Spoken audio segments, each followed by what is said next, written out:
আমার পিছনে দুটো ছবি আছে, একটি হচ্ছে কচ্ছপ, একটি হচ্ছে খরগোশের। তো আমরা সবাই ছোটবেলায় এই খরগোশ কচ্ছপের গল্প কিন্তু শুনেই আসছি যে কি হয় শেষ পর্যন্ত, কে জয়ী হয়।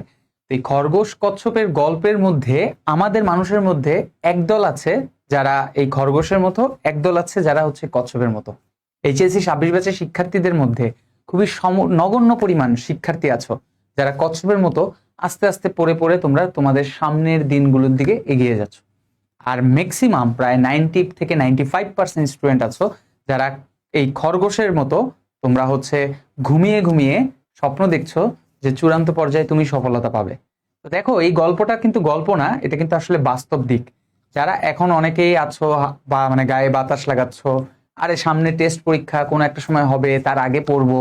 এইচএসসির সময়ও তোমরা এই চিন্তা করো যে এইচএসসির আগে আগে তো প্রত্যেক পরীক্ষার আগে 2 দিন করে 3 দিন করে ছুটি আছে, সেইগুলো ধুমায় পড়বো।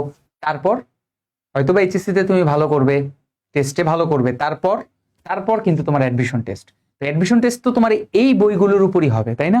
তাহলে এই বইয়ের উপর হওয়ার পরেও কেন তুমি অ্যাডমিশন টেস্টে সফলতা পাও না? তার কারণ হচ্ছে যে এই সময় তুমি বাতাস লাগাচ্ছ গায়ে।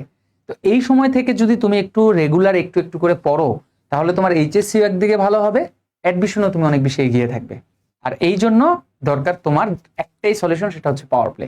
কারণ পাওয়ার প্লেতে আমরা এই যে নভেম্বরের 8 তারিখ থেকে পিসিএমবি এবং 13 তারিখ মানে ইবিআই এবং পিসিএমবির যে ক্লাসগুলো আমরা শুরু করেছি 13 তারিখ থেকে, আমরা কিন্তু ডেইলি তোমাদের এই পাওয়ার প্লেতে ক্লাস নিচ্ছি, পরীক্ষা নিচ্ছি।